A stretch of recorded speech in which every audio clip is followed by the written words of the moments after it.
But if you're against racism, doesn't that mean that you claim to be against discrimination? Yet you probably consume animal products, which means that you're not against discrimination. We slaughter them. It does not give you the right. It's discrimination, it's speciesism, it's racism. White crackers in the time of slavery.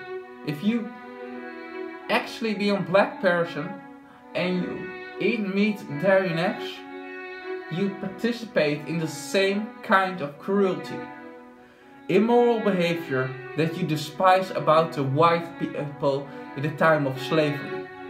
There's an animal racism, and it's called speciesism.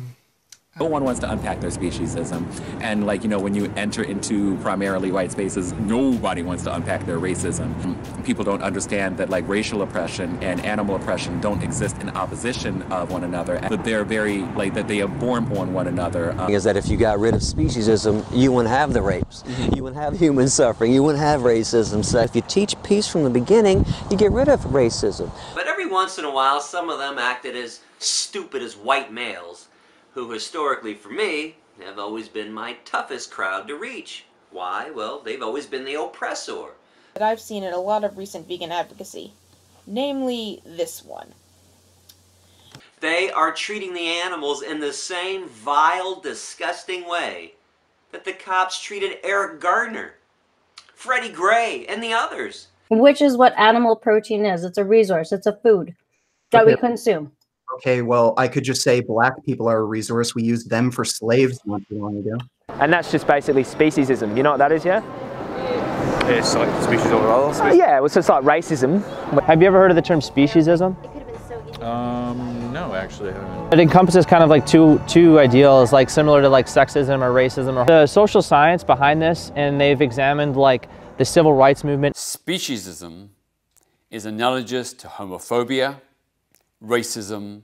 How do we justify our complete disregard for other animals' suffering without confronting our speciesism? We do ourselves a huge disservice by only addressing racism and sexism. And I wanted to show about speciesism in this one. It's just like when white people used to believe they were superior to black people. So, yeah, it's institutionalized racism. Racism still exists in this world, but also speciesism exists in this world.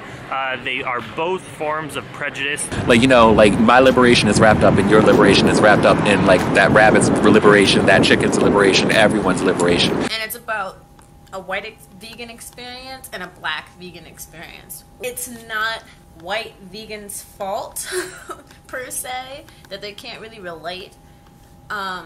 I've had people come down my throat like, why are you making this about race?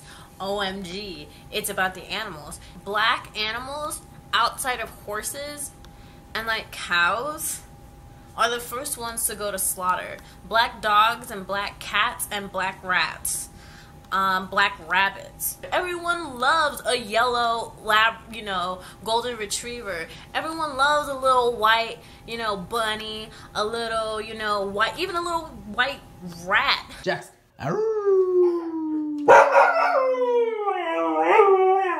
Thank you.